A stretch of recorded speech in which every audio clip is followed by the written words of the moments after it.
It looks like we're going to reopen. Kind of. Part of the country. Whatever, it's still good news. A new bill, an anti-China bill making its way through Congress, which is also good news. And finally, it is Bat Appreciation Day. Yeah, hang on for that. All that's coming up right now on I'm Right.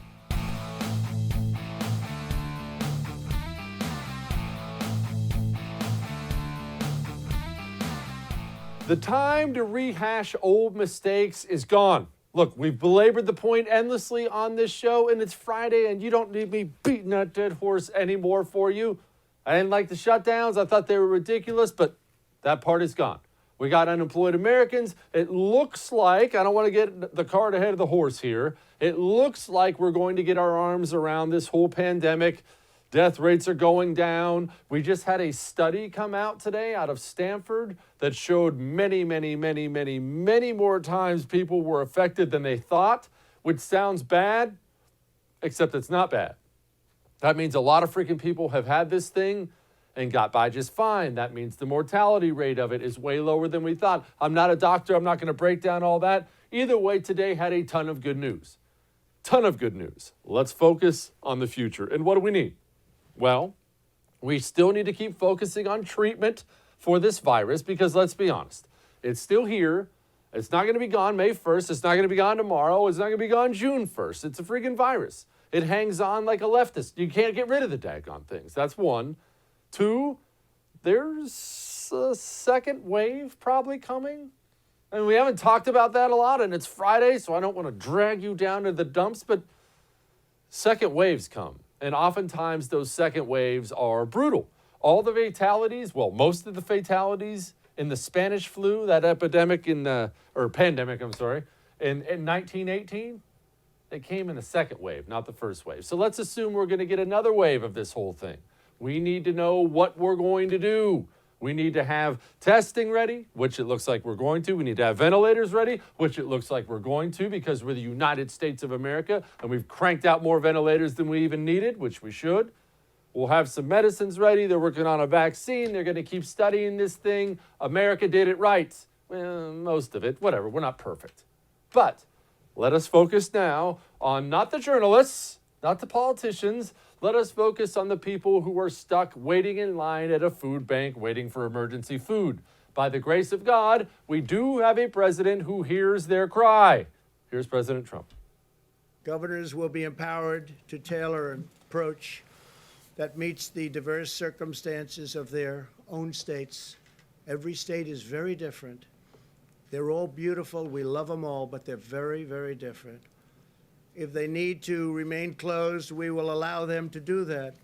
And if they believe it is time to reopen, we will provide them the freedom and guidance to accomplish that task, and very quickly, depending on what they want to do. That is outstanding. Thank you, Mr. President. That is outstanding. He can't order anyone to do anything. He can offer guidance. He's offering help. You decide what's best for your state. And I'll tell you something else that's even more radical. Hang on for this. It's just a concept I came up with. Maybe even within the states, they can treat things differently. You see, here in Texas, it's kind of big. And so if Dallas County, if Houston, where I live, if they're struggling, that doesn't necessarily mean we have to have the same policies here as they do in remote West Texas. I know that's wild. I know it's crazy. Look, California. Maybe if LA's having a problem, San Francisco's having a problem, maybe all the rural parts of California don't have to be treated the same way LA and San Francisco are treated. I know. This is radical stuff. Nevertheless, maybe we could try that. Sounds like President Trump understands that. Good for him. Let the states decide for themselves. Each state should let the cities decide for themselves. Let us get back to treating this thing as you should treat any virus. Focus on the affected areas. Focus on protecting the vulnerable. Focus on quarantining the sick. You know the way every society has handled a virus forever. Now setting that part aside. I struggle with something. And I really struggle with something because most of the time I assume, and maybe this is wrong, I assume that Democrats are obviously awful, but good at politics. They live it, right? They worship the government, and they're good at politics.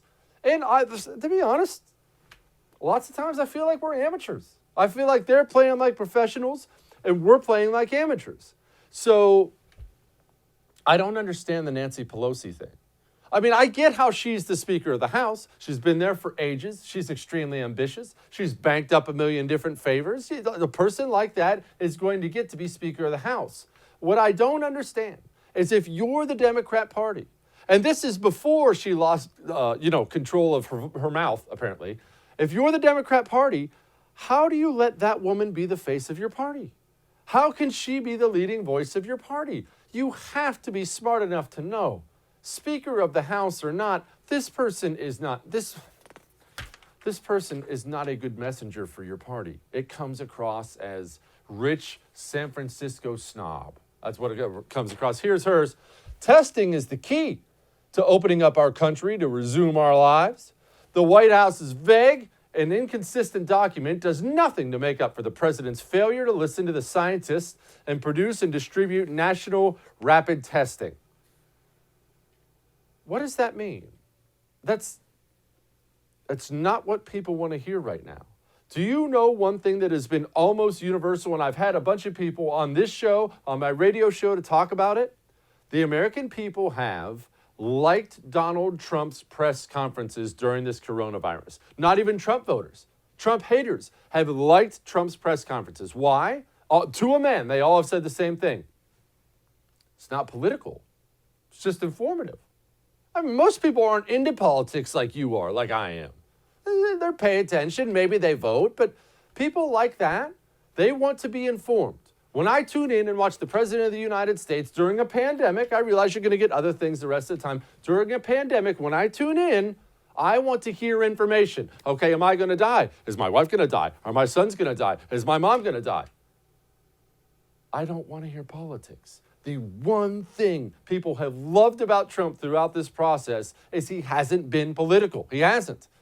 And Nancy Pelosi can't help herself. That's all she does. It's political. Oh, but, she's really in touch with the people. Here she is on The Late Late Show. Enjoy this. This is the episode of Cribs I never knew I needed. Oh, my... Wow. Other people in our family go for some other flavors, but chocolate, and then we have some other chocolate here. And I don't know why, but it seems to agree with me. I have a lot of energy. And we just got it restocked with the ice cream right for Easter Sunday because we were, shall we say, enjoying.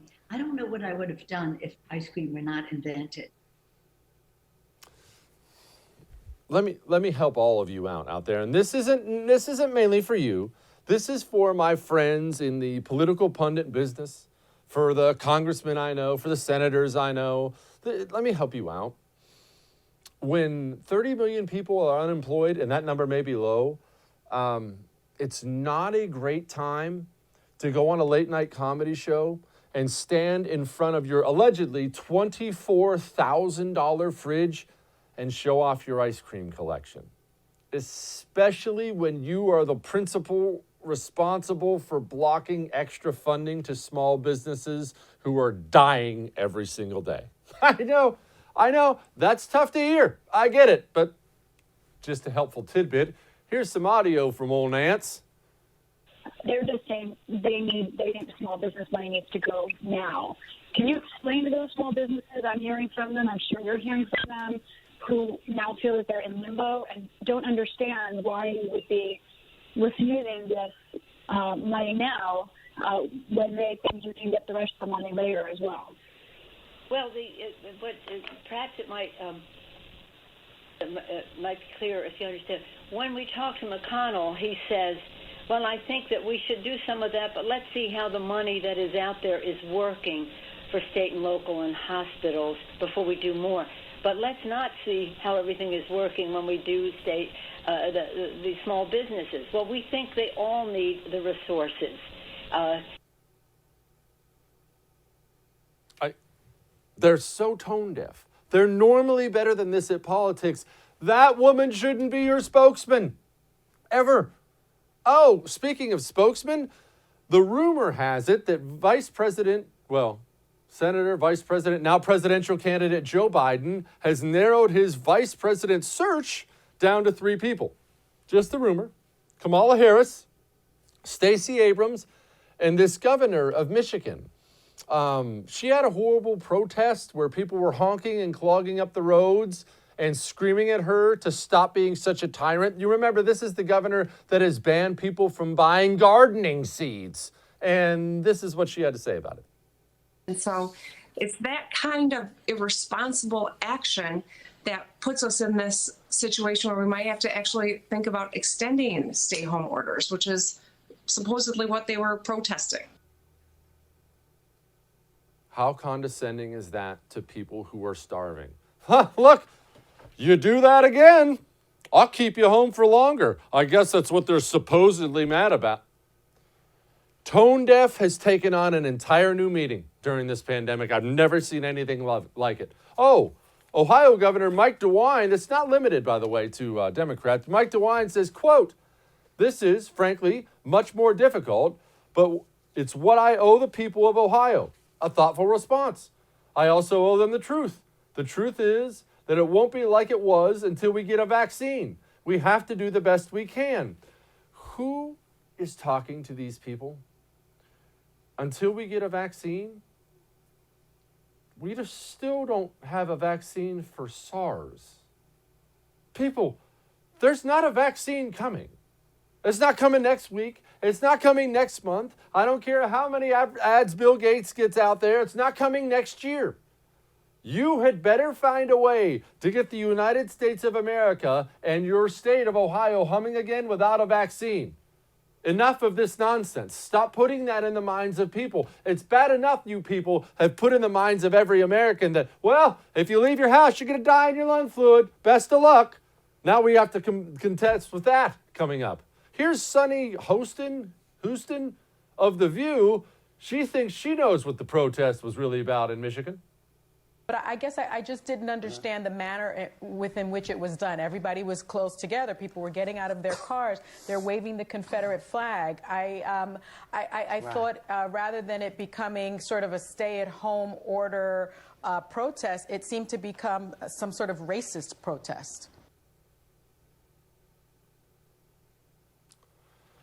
You know, forget it. All of that may have made you uncomfortable, but I'm right. And it's a Friday. You know what makes me comfortable? Going to sleep. I enjoy a good night's sleep. How much better do you feel when your head hits the pillow and you actually knock out and you wake up after 7 or 8 hours than when you struggle to fall asleep for hours because you can't turn this off, and then you wake up early and it's turned back on again. You don't have to live like that anymore. And you don't have to be popping pills either. Try Ebb Sleep. TryEbb.com/Jesse. That's EBB, by the way. TryEBB.com/Jesse. You can find out a better way to live. You see, it's a contraption to put on your head, and it provides continuous cooling to your forehead, putting you to sleep faster, keeping you asleep. Do not forget to use the code Jesse at checkout because it gets you $25 off. Again, TryEbb.com/Jesse. Use the promo code Jesse at checkout. Start sleeping like a baby.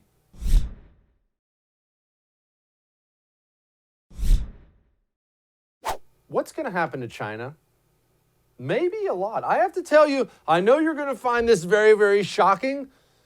I'm a bit of a cynic. I tend to predict the worst. And yes, you could be like Jesse, but you're so smart and handsome, you're always right. And a lot of that's true. I mean, let's be honest, all of that's true. But I have, throughout this process, you've heard me say it many times, I'm worried that nothing is really going to happen to China. I've been worried that, one, China flexes its muscle. It's Friday, shut up. China flexes its muscle. They make cheap goods. People like cheap goods. Have you ever been to Walmart? People like cheap goods. That's just the bottom line. Companies like cheap labor. And China has known this. China has exploited this fact. And throughout this whole thing, I have not taken a lot of stock in all the anger I've seen from people. I mean, yes, obviously, I think people were blaming China. You should blame China. It is China's fault, after all. But People get caught up in their anger at the time, and they say things they don't really mean. When's the last time you got in a fight with the wife? Did you say anything you really meant there or didn't mean there? Yeah, that's how it works. I'm mad at China, and China's going to do this, and China's going to do that, and we're done with China, and let's have war with China, and China, and then all this passes, economy gets going again, or maybe the economy isn't quite going again, and maybe we have some inflation. I mean, we've printed like $6 trillion. Maybe we want some cheap goods. Where are we going to find those cheap goods? That's been my worry. But look, I hear things like this from Senator Lindsey Graham. Gives me hope.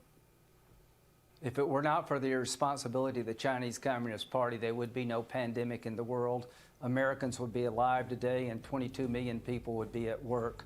China's responsible. It's time to hold them responsible. They're the largest state sponsor of pandemics in the entire globe, and they need to pay a price. I like that, and he's right.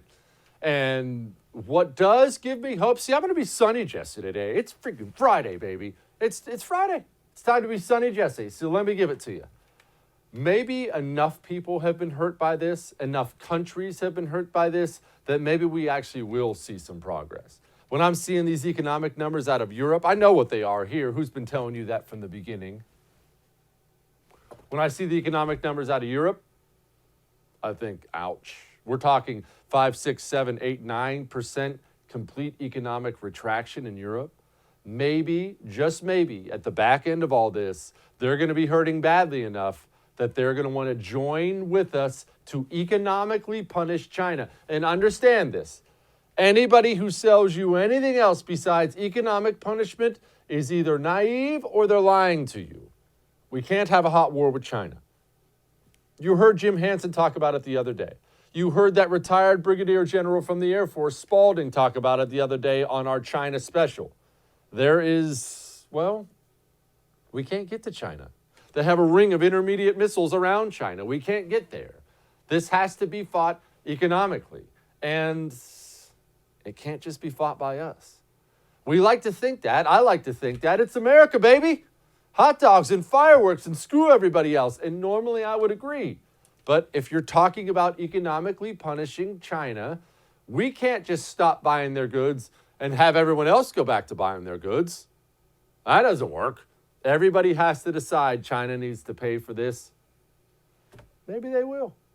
Representative Dan Crenshaw has a new bill out on it. Check this out. Quote, "We need to hold the Chinese government accountable for their malicious lies and cover-up that allowed the coronavirus to spread across the world.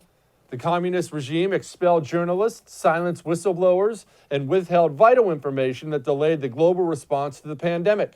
Simply put, their actions cost American lives and livelihoods. This bill will help ensure China's actions are not without consequences." I like it. I like it a lot. You know what? I think we're going to go ahead and get Dan Crenshaw on the show. Not today. We're going to get him on the show soon. And I want to break down the nitty-gritty of this bill, of what it actually does, and I mean, what recourse do you have? Let's be honest. Look around right now. There are a lot of Americans with quite an axe to grind with China. I'm looking forward to that. All right, we got a lot more show for you, but first, let me talk to you about Omega XL. Remember, we just talked about the pandemic. I don't know if you've heard, but there's one going on right now. It's called coronavirus. And I don't know if you heard me talk about the second wave that we might get. I mean, history says we're going to get one. And people hear these things and they think, what do I do? What do I do? I have something concrete and specific for you to do. Are you ready for this? Get your immune system stronger. Omega XL is a natural supplement that builds up your own immune system. There is no vaccine. There is no cure. Right now, you can just hit your knees at night, not that this doesn't have some merit to it, and pray to God that you don't get it. Well, what if you prayed and then got up and went and got an Omega XL to make sure that immune system of yours, the one that's going to be doing the fighting if you get it, maybe make sure that immune system is nice and strong.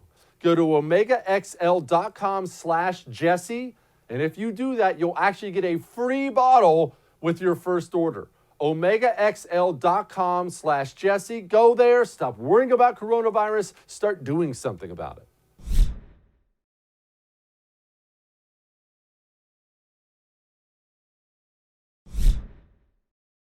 Joining me now is the host of This Is My Show with Drew Berquist. Drew, good news. We finally have something to celebrate out here. It looks like the president has said, hey, fire away with your states if you feel comfortable with it. I am, for once, happy about this whole thing. I feel like this is good leadership. What say you? Yeah, no, I agree. I think it's good for the country. Obviously, there's a lot of areas that haven't been as negatively affected by this. Everyone's been affected, but obviously there's a scale to it. So you're getting people to open back up. People, you can tell people are antsy. You know, even in some of the harder hit states, people are like, I don't care. Like, let's get this thing going. But I think it was really smart of him to do that. One, to just give a kickstart to the economy. But two, it also is not him overstepping and saying, hey, we're the federal government. We're going to do whatever we want. We're going to tell you this, that, or the other. He's putting it on the governors, which is also, I think, politically smart. So if something goes wrong there, it doesn't all fall flatly on him. So I think it's a good thing. There's not much bad about it. I'm sure people are out there saying today, how he's being irresponsible and doing something wrong. But all in all, a good move by the president. Yeah, I think we can reasonably assume that from now on, every single time a Republican opens up anything, there's going to be reporting of a coronavirus death coming right after that, correct? Exactly.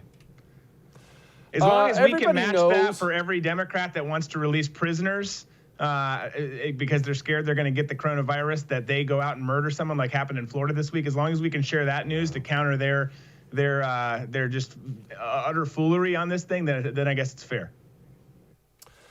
Drew, everybody knows who watches my show that you're a former counterterrorism CIA James Bond type. So I wanted to ask you about China.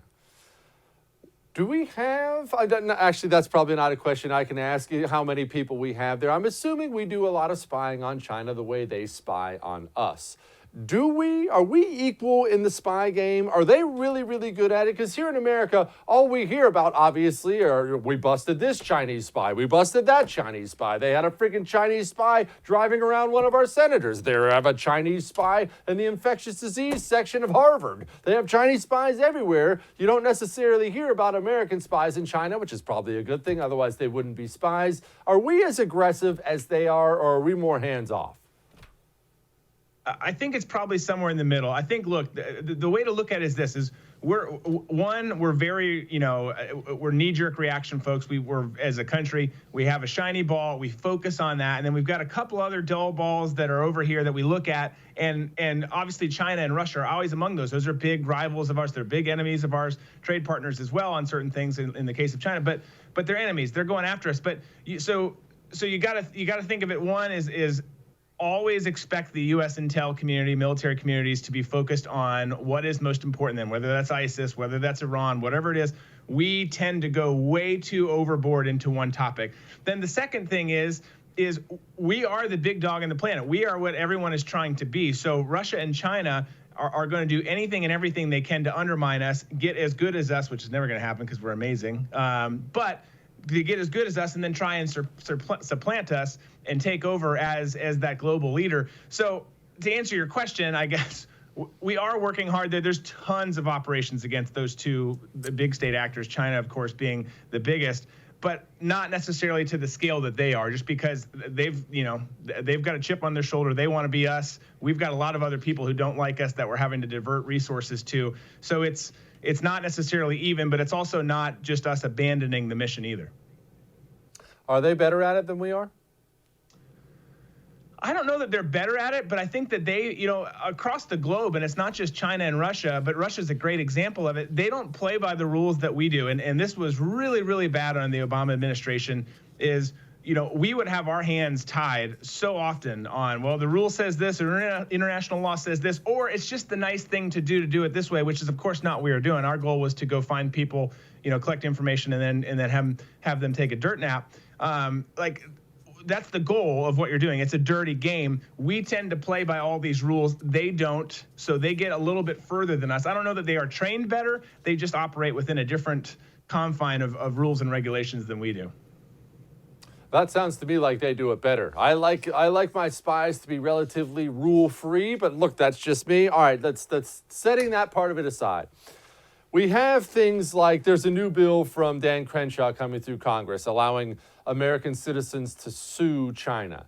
Is this something that's awesome? Is this just something that makes us feel good? I have a very difficult time believing that the dictatorship in China is going to get sued by Jesse Kelly because, you know, like they're part of my HOA or something like that, and they're going to stroke me a Chinese check. Yeah.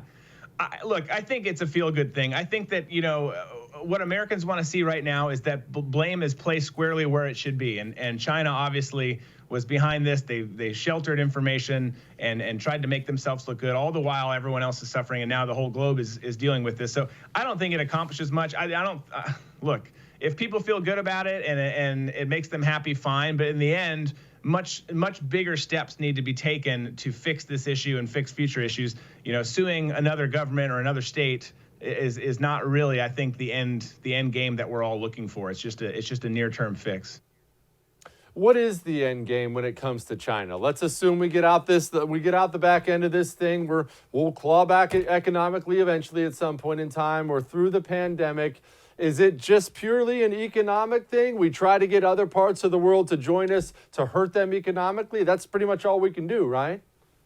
Yeah, I mean, outside of an armed conflict, which no one wants, I think you don't want to go to that level, and that's not being discussed or anything like that right now. But it's sanctions, it's taking stuff back from them, which I think a lot of us are a big fan of in the first place. Bring these jobs back here, bring opportunities back here, bring the money back here. So there's definitely ways on the economic side that you can hurt them. But the flip side is there's certain areas where you still need them. So you're balancing on a tough line there to try and figure out what makes sense. But certainly status quo is not the answer. You've got, and this is the case with any country, whether it's Iran, Russia, China, Zimbabwe. I hear our relations are great with them, all four people there. But like you've got to just be stern. Like when people do something wrong, it's like you're raising your children. There's punishment, and then you figure out the path forward. If they're doing things right, you praise them and you expand that relationship. So I think that's just how we've got. I think Pompeo has done a really good job of being more stern with these people. But across the board,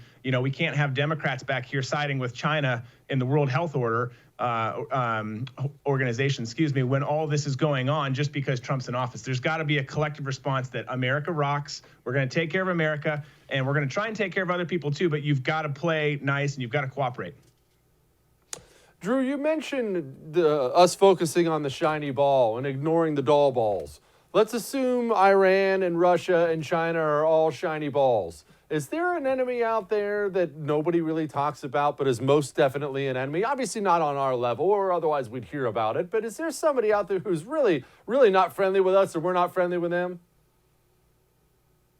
I mean, not to the extent that those countries are. Obviously, they're the big ones. You talk about the Irans, the North Koreas, the Russia, the China, the Chinese, and I think that you look at them as kind of your main foes or opponents, if you will. But look, there's a lot of people who don't want us to succeed, that want to work with those bigger state actors to undermine us. I just don't think any of them are on that level. I think if you're going to talk about bigger threats, then you need to talk about things that aren't necessarily geographic. I mean, they kind of are geographic, but things like cartels and some of the issues we have south of the border that are hurting us in different ways that need to be up on that level. But in terms of big state actors, I don't know that there's any that rival or parallel those guys. Drew Berquist, host of This Is My Show with Drew Berquist. Thank you for teaching us about the shiny balls today. Hey, anytime. Thanks for having me. You bet. We're not done yet. Let's talk about this vice president thing. Hang on.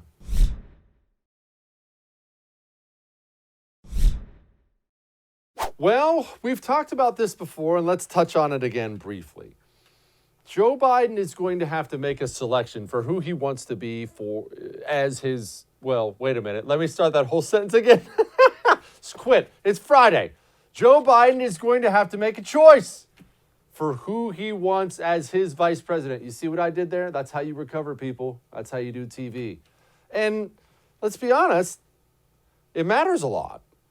And that's weird. And we've talked about it. I'm not going to belabor the point on the show. It's very strange that everybody acknowledges, Republicans and Democrats, how uniquely important Joe Biden's VP pick is. And he doesn't have a lot of good things to choose from. Let's be honest. He made this bizarre commitment that he's going to choose a woman, because that's Democrat politics now. Everything has to be this gender or that color. You remember Elizabeth Warren's idiotic thing that, well, my education secretary is, I'm only going to agree to it if this transgender 9-year-old signs off on it. I'm not making that up. That's something really that's really a thing that happened. So he doesn't have a lot to choose from. But the weirdest thing I've seen probably is Elizabeth Warren popping up and saying, I'll do it. We have seen the importance of having a leader that we can count on in a crisis. It's not Donald Trump. It is Joe Biden. If he asked you to be his running mate, would you say yes? Yes. Yeah. He's not going to ask. He's not going to ask Elizabeth Warren. And you know what? Come on, ladies. Act like you've done this before. It goes for you too, fellas. Act like you don't want it. For Pete's sake, be a little standoffish. It's getting embarrassing between Warren and Stacey Abrams. I'm almost convinced it's going to be Kamala Harris at this point. She's the only one with a little pride left who's like, maybe I'll do it. Maybe I won't. Who knows? And why does it matter? I mean, normally VP doesn't matter that much, right? We all understand that. It's just not that important. Well, this is why it matters. Kinds of things that have to be done. There's during World War II, where Roosevelt came up with a thing that was totally different than he called it the World War II. He had the War Production Board. All right, sorry. I promise I'm not going to laugh anymore. I want you to watch this one more time. I'm going to play it for you again. And instead of looking at Joe Biden as he reads everything and kind of mumbles it up, forget about Joe Biden. I want you to look at whoever that dude was in the middle and look at the look on his face during this segment. Kinds of things that have to be done. There's during World War II, where Roosevelt came up with a thing that was totally different than he called it the World War II. He had the War Production Board. Sorry. All right. Enough. We're going to talk to Cam Edwards about that, and then we're going to pick the greatest Batman ever. Hang on.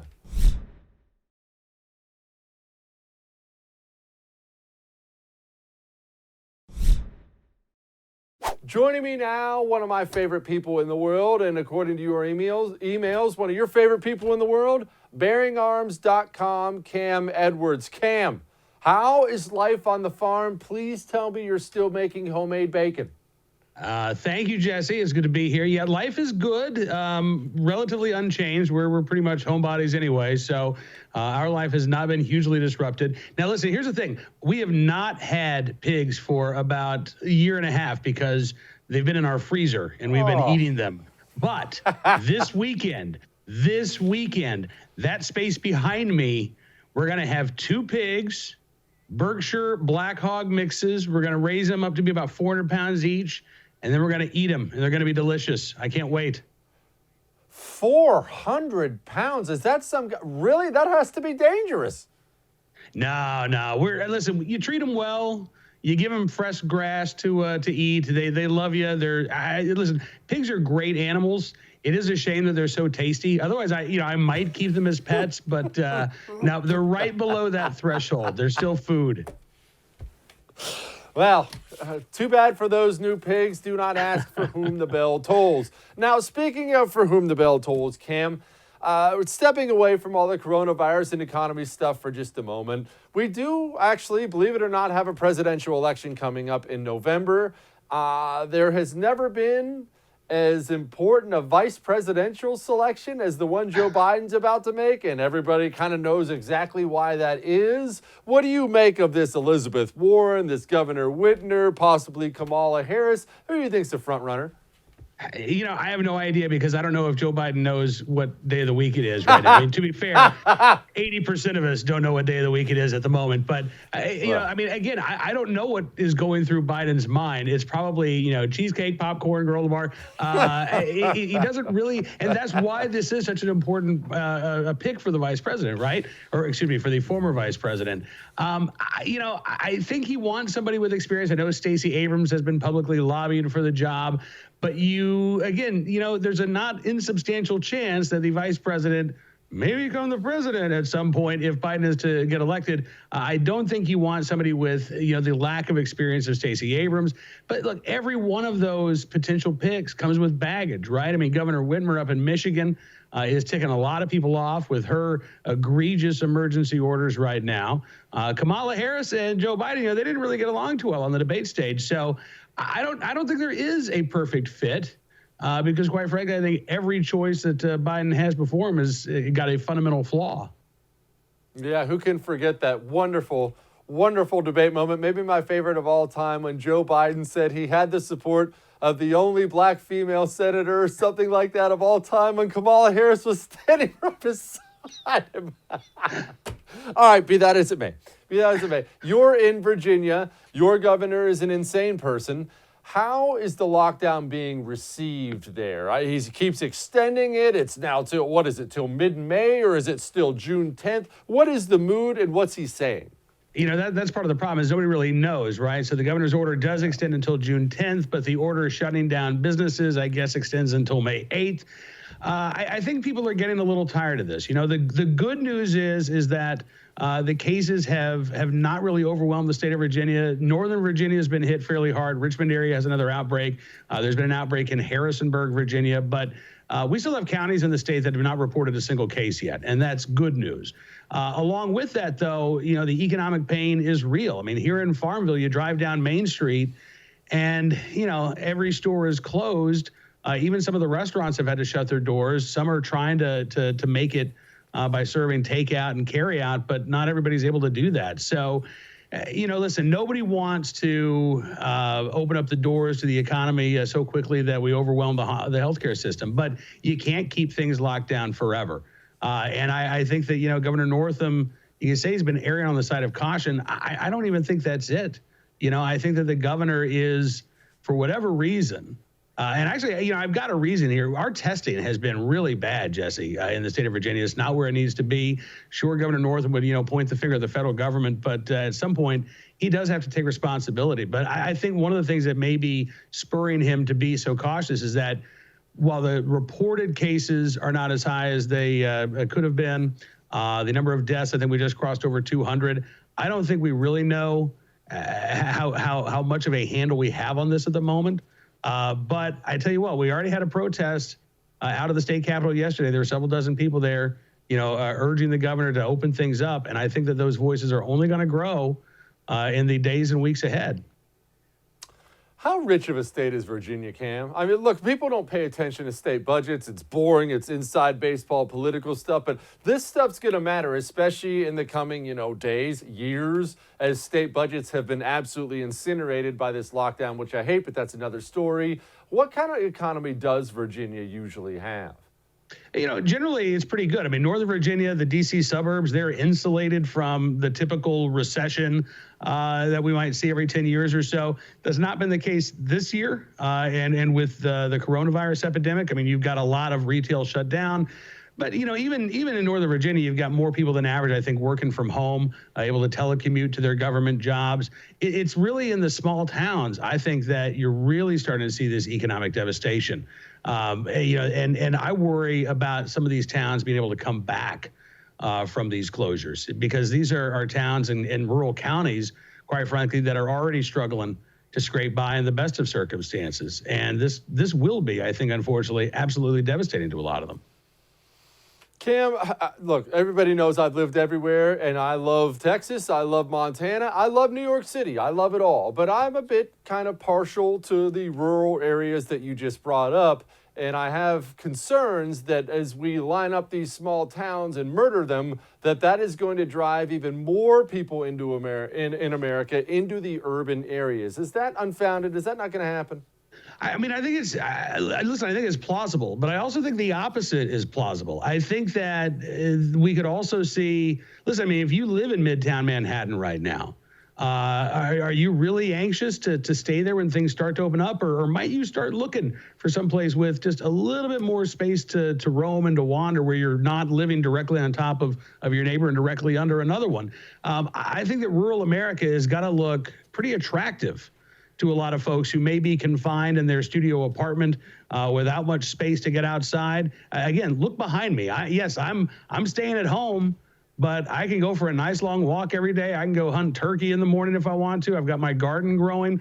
And again, I feel very blessed and very privileged, I guess, to be living that lifestyle. But this is more approachable for a lot of Americans than I think that they realize. Think about how many of us are telecommuting right now.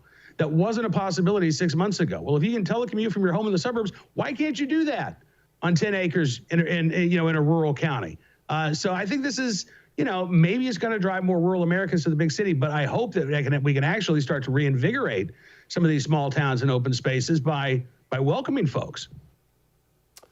Cam, I'm extremely uncomfortable with things that I've seen. I'm not talking specifically about just the lockdown stuff, although this ties into it.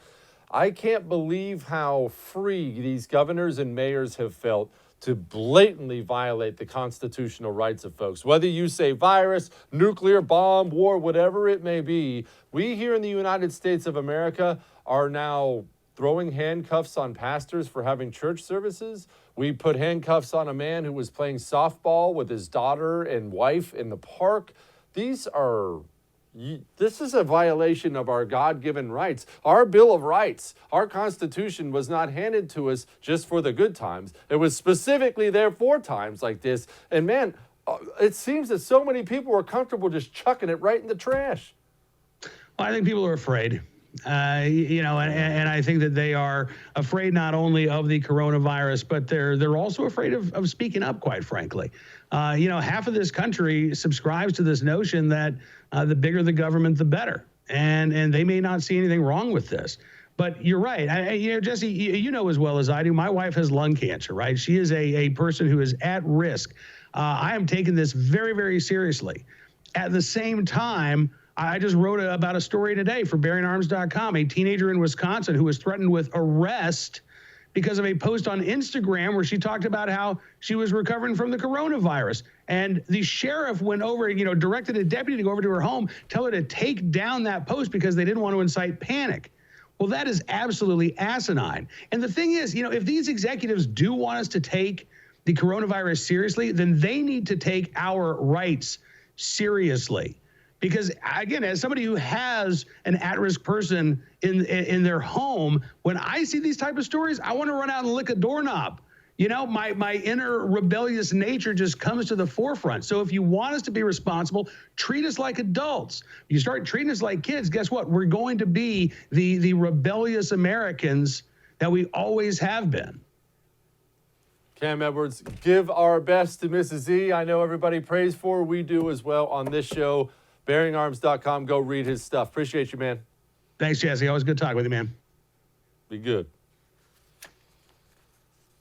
The debate we all need to have.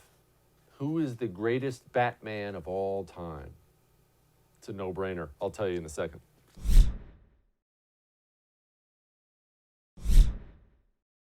Well, in honor of China, it is Bat Appreciation Day today, and so we are going to talk very, very briefly about the greatest Batman of all time. And I realize that some people have a lot of stupid opinions that happen to disagree with mine, so let me clarify something.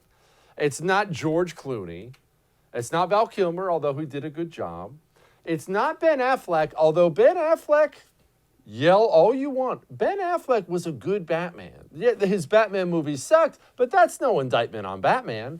And no, it's not Christian Bale either. Yes, I love The Dark Knight as much as everyone else, and The Dark Knight Rises, and Bane, and the fancy gadgets, and everything else. I love it. It's awesome. But what was with the voice? You can't talk like... It was awful. It sounded like he had strep throat the whole time. It was weird. You know who did Batman right? Michael Keaton did Batman right. Here's the 1989 greatest movie of all time as far as Batman goes, Batman. You know what made this movie legendary also, by the way? Not just Michael Keaton, not just the fact that he played Batman perfectly, it was the bad guy. And what have I told y'all? The reason I miss Hillary Clinton, because the Clintons were great bad guys. And when you have Jack Nicholson playing a bad guy, playing the Joker, that's as good as it gets. There you have it. It's Bat Appreciation Day. That's for you, China. And for the rest of you, the greatest Batman of all time, Michael Keaton. Y'all be safe this weekend. Enjoy your house. See you Monday.